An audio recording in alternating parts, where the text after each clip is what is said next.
Welcome to ராஜா வீட்டு kitchen. நம்ம கிச்சனில் நம்ம இன்றைக்கி என்ன ரெசிபி பார்க்க போகிறோம் அப்படின்னா, நம்ம இன்றைக்கி வெயிலுக்கு இதமான பானகம் தான் நம்ம செய்ய போகிறோம். வாங்க எப்படி செய்யலான்னு பார்க்கலாம். வாங்க வீடியோக்குள்ளே போகலாம்.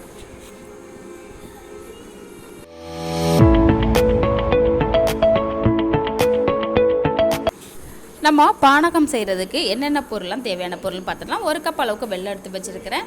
கொஞ்சமாக புளி நான் ஊற வச்சுருக்கிறேன். அடுத்ததாக சுக்கு பொடி, துளசி, அவ்வளோதாங்க நமக்கு தேவையான பொருள். நம்ம ஒரு பாத்திரத்தில் நம்ம கூலிங்கான தண்ணி நம்ம சேர்த்துக்கலாம். அடுத்ததாக நம்ம எடுத்து வச்சுருக்கிற வெல்லத்தை நம்ம சேர்த்துக்கலாம். நல்லா கலந்து விட்டுடலாம். நமக்கு வெல்லமெல்லாம் கரைஞ்சி வரணும்.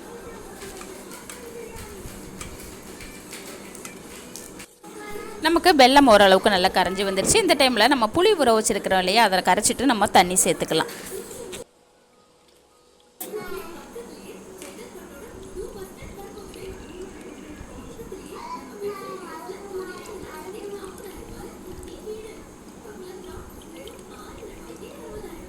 நம்ம புளியை கரைச்சி நம்ம புளி தண்ணி நம்ம சேர்த்துட்டோம்.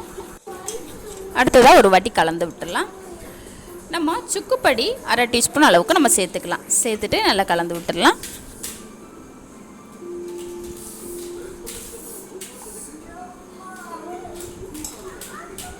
அடுத்ததாக 1/4 டீஸ்பூன் அளவுக்கு நம்ம ஏலக்காய் தூள் சேர்த்துக்கலாம். நம்ம துளசி எல்லாம் எடுத்து வச்சுருக்கிறோம் இல்லையா, நம்ம அதை கட் பண்ணிவிட்டு நம்ம சேர்த்துக்கலாம். நல்லா கலந்து விட்டுடலாம். அடுத்ததாக நம்ம கூலிங் தண்ணி நம்ம சேர்த்துக்கலாம். எந்த அளவுக்கு நமக்கு புளிப்பு இனிப்பு வேணுங்கிறத பொறுத்து நம்ம தண்ணி சேர்த்துக்கலாம். சேர்த்துட்டு நல்லா கலந்து விட்டுடலாம்.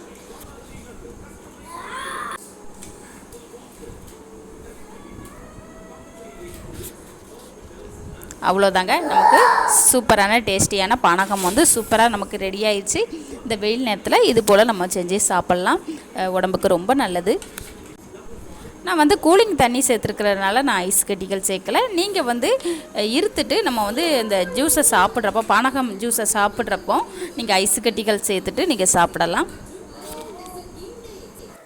அவ்வளோதாங்க, சூப்பரான டேஸ்டியான நமக்கு பானகம் சூப்பராக ரெடி ஆயிடுச்சு. இதே போல் இதே அளவுகளில் நீங்களும் ட்ரை பண்ணி பாருங்கள். இந்த ஜூஸ் ரெசிபி உங்களுக்கு பிடிச்சிருந்துச்சின்னா நம்ம ராஜா வீட்டு கிச்சன் சேனலை சப்ஸ்கிரைப் பண்ணுங்கள், லைக் பண்ணுங்கள், பெல் ஐக்கானை கிளிக் பண்ணுங்கள். அப்போ தான் நான் போடுற வீடியோ ஒன்றுக்கொன்னா உங்களுக்கு சேரும். அவ்வளோதாங்க, சூப்பராக நமக்கு பானகம் ரெடி ஆயிடுச்சு. நம்ம பரிமாறிக்கலாம். அவ்வளோதாங்க, நீங்களும் இது போல் பானகம் செஞ்சு சாப்பிட்டு பார்த்துட்டு எனக்கு கமெண்டில் சொல்லுங்கள். நன்றி, வணக்கம்.